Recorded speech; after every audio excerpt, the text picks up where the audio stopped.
In my previous video, I took on Yama's contracts to obtain Radiant Oathplate without the assistance of any Runelite plugins, mostly just to prove a point.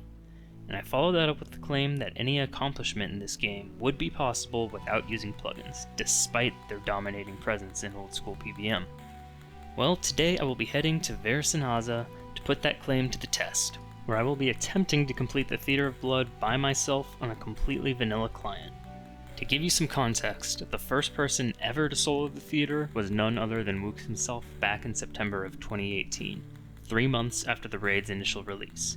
And although I'm sure he didn't really need them, even RuneScape's PVM GOAT was using some of the plugins that were available on permitted clients at the time, such as Tile Markers, NPC Highlight, and Destination Tile.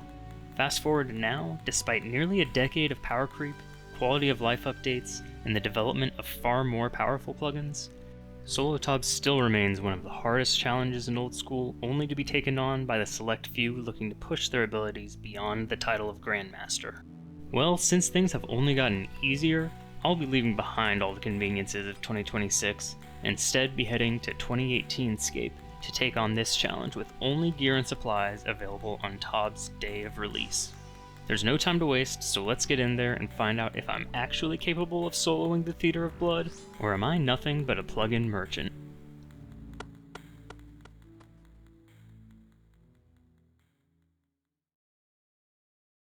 So although plugins wouldn't change how you would approach Maiden all that much, we will certainly feel the gear difference right away.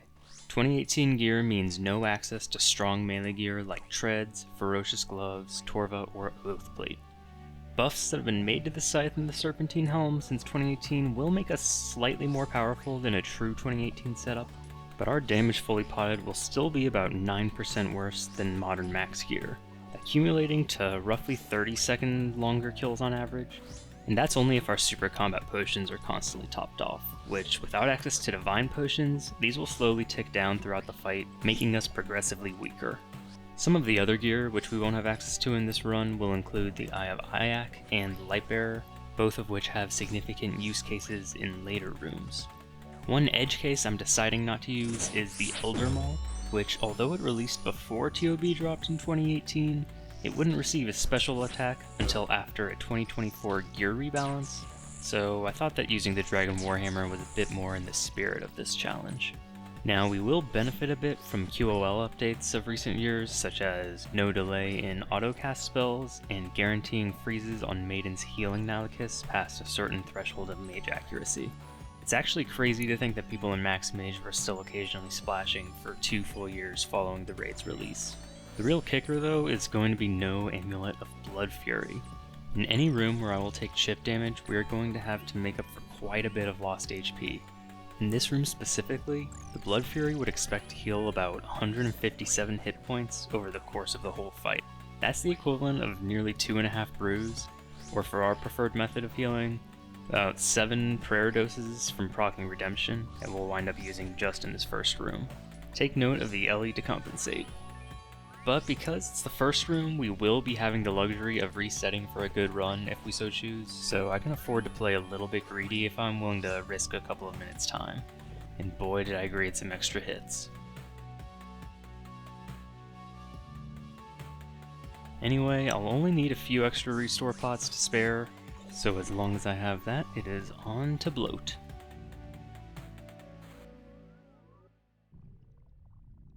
It feels to me like Bloat's room was originally designed with immersion at the forefront, engaging you with an unrelenting sense of tension and unease throughout the whole encounter.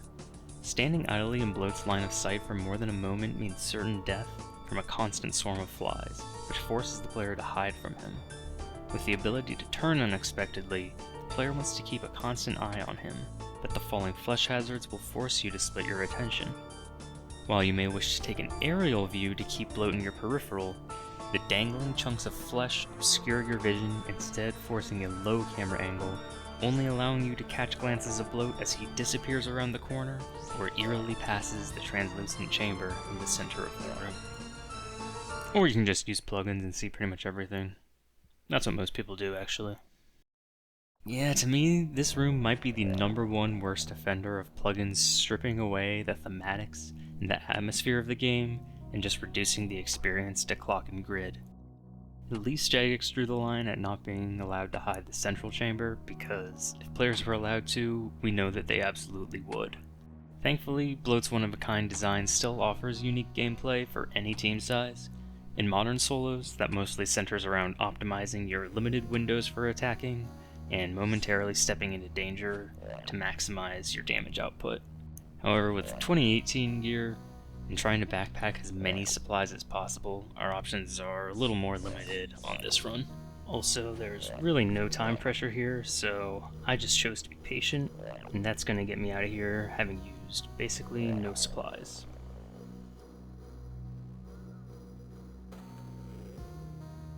If Bloat is the top offender for plugins ruining thematics, then Nilos may be the top offender for plugins softening the cognitive demands required for a PvM encounter. Nilos are arguably the most complicated solo encounter in the whole game, and while just passing the waves is usually the biggest hurdle to someone's first solo ToB completion, that will only brush the surface for the level of understanding and efficiency needed to play for speed in this room. Now for anyone soloing ToB in today's game, the Nilower plugin completely revolutionizes how you can approach this room by giving Nilos a label representing the wave that they spawn on. Not only is it vastly easier to keep track of your current wave to ease the procedural parts of the room, but the ability to identify and isolate the newest Nilos in the room, which are the most important ones to prioritize, gives the player borderline superhuman insight as to what would be the best action to take at any given moment.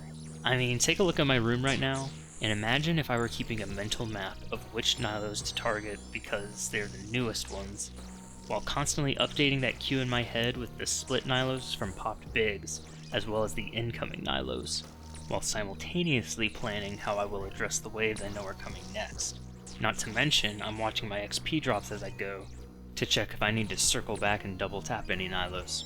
Now, tracking all of that, for someone like me, sounds borderline impossible, but if someone were able to do that, then not only would it be insanely impressive, but they'd probably be among only a few that actually could. But because a few plugins do a lot of the heavy lifting for you, no one's going to push themselves to learn such an ability. I will say, on the other hand, there is something immensely satisfying about seeing what could be considered perfect play, and frankly, even the best players at this content are only playing this room near perfectly a fraction of the time.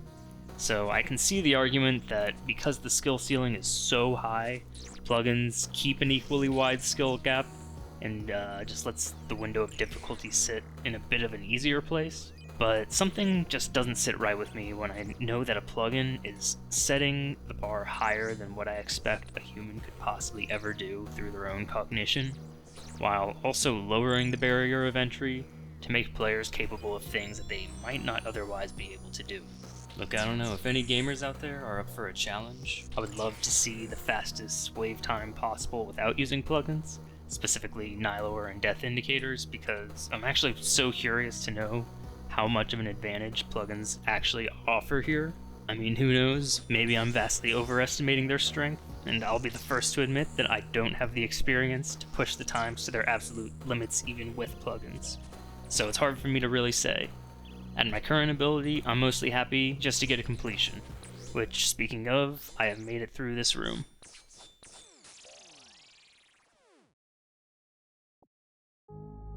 Well, after all the chaos of Nilos, we get to sit back and relax at the big, tanky damage sponge, so to say, which, in my opinion, is the least interesting room for solo ToB. You basically just flinch and ticket the entire time. However, once we get to the maze, we have a rare instance of a plugin-dependent method actually getting beaten out with the introduction of new tech that isn't plugin-dependent in the slightest. See, in solo ToB, you have to run the maze that you saw in the Shadow Realm back in the overworld without any means of going back to look. Historically, players would screenshot the maze and take their time marking tiles in the overworld to safely cross the maze. But Port Khazard cooked up something far easier and faster for crossing. Enter the Dwarven Rock Cake. Without going into too much technical detail, this 2006 quest item will basically damage us at the same time that it enters us into a long stall, during which we cross the entire maze, causing every hit of damage to only hit our current HP of 1. When we get out of the stall, we are across the maze, and take all of those 1 damage hits at the same time, with the very first one activating Redemption. Fast, easy, and no plugins needed. There's nothing else to see here really, and this room is going to use no other supplies other than some purple sweets. Plugins or not, I think Zarpus is actually the most difficult room in solo ToB. I'm still figuring out how to do this properly in my max gear normal setups, so having no reference for his true tile is going to make this much harder, as I kind of need all of my brain power focused on attacking at the right time, and less so on where to hit from. So as you can see, I dropped some pots on his corner tiles to help me out here a little bit. Alright, and off we go. I'm gonna try my best to keep this cycle going. I think that this is the best way to do this, even though I'll be taking a good bit of damage from stepping under him. I'll save a lot of tiles from getting splatted, which, as you will see, is going to be far more important by the end of this.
Okay, that definitely was not pretty towards the end, but it started out pretty good. I gotta say, that cycle is so fun when you're getting it right, and while I'm still making a lot of mistakes right now, this has really forced me to get better at the actual cycle, and not rely so heavily on my gear. And I cannot wait to get back into regular solos with my max gear setup and try this out for real. Alright, after the screech, we're basically done. I'm in no rush to finish this, so this is basically what we're entering into Verzik with. And this feels like a little bit less prayer than I normally have, so I'll probably play a little bit more conservatively than I usually would, in hopes of locking in this one as the final clear.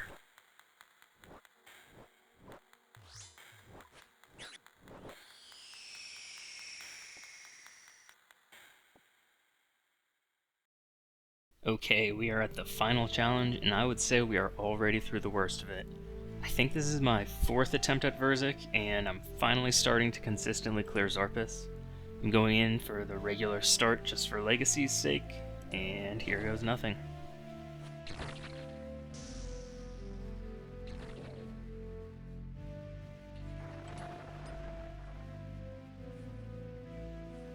Phase 2 Verzik is going to look like just about any other solo ToB, apart from the fact that you can actually see the floor, and nothing but the floor. And I'll tell you what, when you can't mark every tile that you want on the floor, seeing the detail of the room actually starts to make a huge difference, as these are going to be my reference tiles for where to click when doing any type of procedure in this phase. And if you're a solo ToBer, you might have guessed this was coming. It wouldn't be a 2018 ToB if we didn't get to do 10 minutes of tick-eating zaps to skip reds. For the uninitiated, Verzik used to always spawn 2 red healing crabs in solos at the end of her 2nd phase, until this was changed to be just 1 crab in 2024. Before then, it was more or less impossible to beat this room traditionally, as the crabs would always heal more than you could damage them. The workaround was to stand at the back of the room here, and wait for the damage from killing her purple crab to slowly chip her health down while never proccing reds from a player's attack. The change to just 1 crab was praised as a fantastic change because this method I'm doing here is dreadfully slow and offers basically nothing in terms of skill expression. For that reason, I was actually planning on just killing the reds the modern way, but with my gear being so much less accurate than modern setups, and entering with hardly enough prayer from Zarpus, I ended up choosing to skip reds for supply's sake. Sinking this much time definitely sucks, especially when I would die on P3 afterwards. But on the bright side, this at least is the historically accurate way of doing this challenge, and I am glad that I know exactly how bad it was now.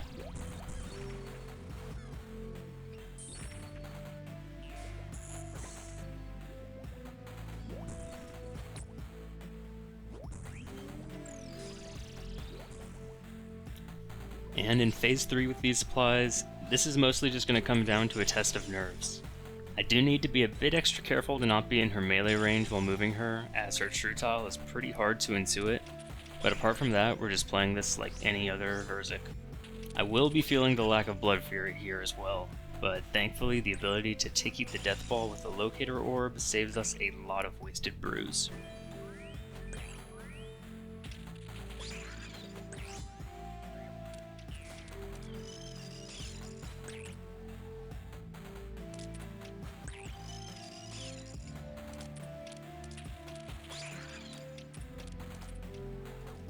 We're gonna go ahead and pretend that that didn't happen, and we're gonna just appreciate the fact that we're heading into webs right at the start of Enrage phase here. Now I know what you're thinking, there's no way that he's possibly entering and running Pog Tank straight out of webs without True Tile. That would be way too much, right? Wrong! With a little bit of creativity, you actually don't need to think about the tiles for Pog Tank at all. Using Verzik's drag mechanics to our advantage and counting ticks to move at the right time, we can Pog Tank along Verzik's east side without ever actually having to worry about clicking on a precise tile. I like to call it the Giggle Tank, in homage to some of the creators who inspired this challenge.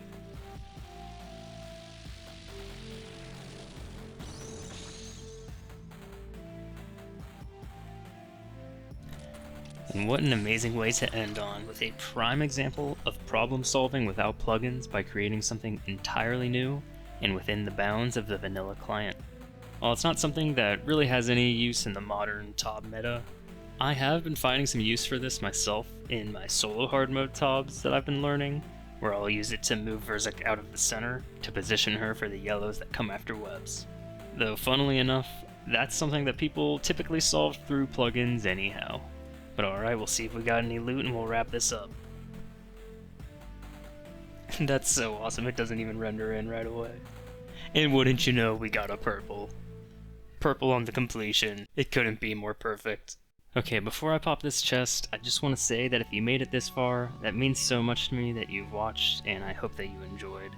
I do want to quickly say, I know that I've dunked on plugins a lot in this video, but I'm not doing this to advocate for any changes to the current landscape of clients.